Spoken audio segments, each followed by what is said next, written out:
يا سلام على الألوانات الجميلة بجد، شكلهم روعة. شكلهم كده بجد، يعني ايه الحاجات الحلوة دي. انا سبتهم كده ينشفوا. تمام. خدت منهم حبة، هي كنافة لف كده. خدت منهم حبة حطيتهم على جنب، وحبة حطيتهم كده ينشفوا. اللي بينشفوا دولت انا عايزة اعملهم خالص، صغيرين خالص، علشان اعمل كنافة الوان كده واحطها في النار. كذا لون اهمت يا جماعة، حطهم كلهم على بعض. شوفوا الالوان شكلها حلو ازاي. افركيهم بايديكي لما تنعم خالص، او حطها في الكبة تتفرم، هتبقى ناعمة وجميلة قوي. بعد ما فرمتها بايدي بقت المنظر ده. بس حاسة ان الالوانات راحت وما عادش ظاهرة زي الاول. مش عارفة، كانت الاول شكلها احلى. هحطها بقى في الصينية. هحط السمنة والسكر عليها من غير ما افركها. بس صدقيني فركيها الأحسن كلها في بعضها، السكر في السمنة أحسن. هي كانت طعمها جميل وروعة وكل حاجة، بس حاساها كانت بتتماسك أكتر اما أكون مغلفاها بالسمنة والزيت على ايديا وفركاها. السكر ده يا جماعة داب. هحط السمنة بالمنظر ده بقى عليها. طعمها بجد كان تحفة قوي، كان حلو خالص. هتجيبي بقى، لا اما هتحط عليها الكريمة الكدابة او مهلبية، اللي انت عاوزاه في النص بقى. كانت مقرمشة بجد وكانت حلوة قوي. كان عندي بقى كريمة كنت عاملاها كده. باردة عندك، جيبي المعلقة من ظهرها وحطي عليها سمنة واضغطي عليها وافرديها تتفرد معاكي. لو برد قوي او كانت في التلاجة متجمدة. هحط الطبق بقى الأخيرة، الطبقة التالتة، بالمنظر ده. واللي عملته في الطبقة الأولانية هعمله في الطبقة الأخيرة. حتة تحسي ان هي مكلكعة كده او مش مساوية، حطها في الجنب، مفيش اي مشكلة. هتضغطي عليها زي ما بنعمل الكنافة عادي خالص، كل الجوانب دي مش هخلي الكريمة الكدابة تبان خالص. احنا عملنا كريمة قبل كده كتير مع بعض، او المهلبية. وبعد كده حطيت السكر المطحون عليها. شوفوا فكرة بقى جديدة. السكر بس على فكرة يا جماعة ده هيتكتل وهيتجمد مش هيدوب. يعني انت لو بحبش السكر كتير كده مش هتحب الطريقة دي. لكن اللي بيحب السكر والحاجة مسكرة لا، ده هيجمد معاك وهيتحمر وهيدي لون. يعني دي طريقة اختياري. دي طريقة اختياري. السكر هيتحمر مش هيتكرمل، لا هيتحمر عادي خالص وهيتجمد عادي خالص. حبيتي الطريقة دي مفيش اي مشكلة، اعمليها. مش حباها هتفركي السمنة والسكر، السكر المطحون، في الكنافة وخلاص بالطريقة القديمة التقليدية العادية بتاعتنا. تمام. بعد ما حطيت السمنة حلوة قوي كده، هحطها بقى في الفرن على نار هادية بقى تتحمر. كان طعمها كلها سمنة كده وطعمها حاجة تانية خالص.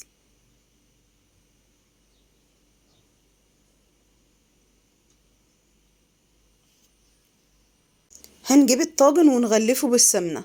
تمام. وهنجيب الكنافة الشعر اللي هي لونها أخضر، هنحط عليها السكر المطحون ونقلبها، وبعد كده هنحط عليها السمنة وبرضه هنقلبها.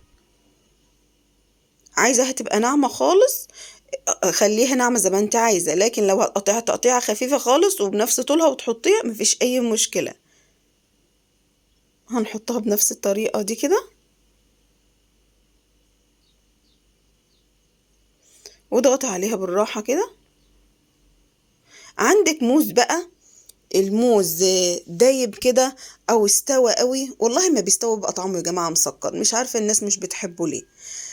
هجيب الموزة كده واقطعها مستوية هيت، هقطعها واحطها في الطاجن. بجد ما كنتش اتوقع ابدا ان طعم الموز في الكنافة جميل قوي كده. بجد كان طعمه خرافة، طعمه حلو قوي. هتحط بالمنظر كده، ولو عايزاها طبقة تبقى سميكة وطبق والموز يبان قوي، اعملي الموز دورين او اعملي دور واحد زي ما انت عاوزة. هحط الكنافة بقى اللي محطوط عليها السكر والسمنة، هتضغطي ضغطة خفيفة، هتضغطي عليها بعد ما تحطيها وتسويها خالص والموز مش يبان خالص. هتحطي السمنة عليه،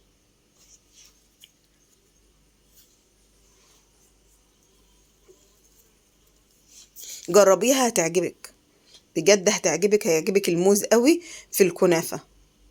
انا بأمانة ما كنتش اتخيل ان هو يبقى طعمه حلو قوي كده. هحط على وشها سمنة كده عشان تتحمر وتبقى طعمها جميل. وده اللون الاخضر، اول طاجن نعمله اللون الاخضر اهو. حلوة الطواجن دي قوي. الموز المستوي عندي اهو. هنعمل بقى الطاجن التاني، هنقشره كده.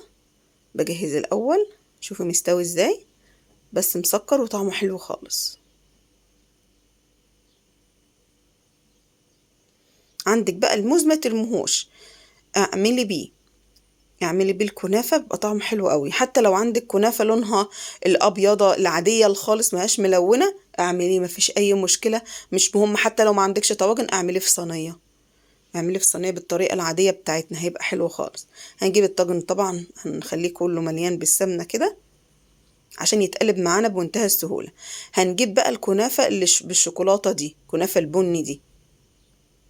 الكنافة دي يا جماعة البني دي ما تحطهاش في النار كتير. ليه؟ بتبقى لونها اسود بعد كده لو حطيتيها في النار كتير. بأمانة انا بحب اقول لك الصح من الغلط في قناة انت وشطارتك في المطبخ، علشان ما تعمليش الحاجة مش حلوة، لا عشان تستمتعي باللون والطعم ما تحطهاش في النار كتير، ما تسويهاش كتير في النار علشان اللون ما يروحش. نفس اللي احنا عملناه في الطاجن الاولاني هنعمله في الطاجن التاني. شوف الموز، مش هترمي حاجة، مش هترمي الموزة المستوية دي، بتبقى بجد مسكرة وطعمها حلو قوي.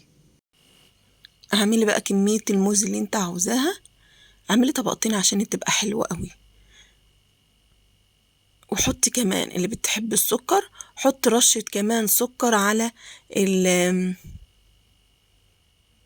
الموز كده، هتبقى جميلة قوي. احط الطبقة التانية عشان ما اخدش من وقت حضراتكم.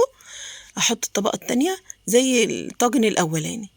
اللي عملناه في الطاجنين الاولانيين هنعمله في الطاجن التالت. هنحط السكر برضو وهنحط السمنة على الكنافة دي، كنافة البرتقالي دي. هنجيب الطاجن برضو نفس اللي عملناه، نحط فيه السمنة، نحط الطبقة الأولانية كنافة البرتقالي دي، وهنحط الموز برضو، هنقطع الموز برضو.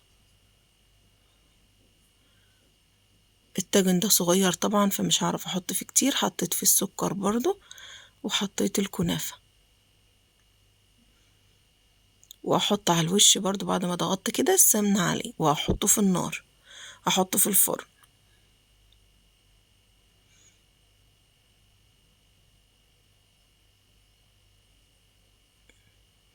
هجيب برضو اللي لونها اصفر، هنطحنها بايدينا برضو نفس اللي عملناه في الثلاث طواجن اللي قبل كده.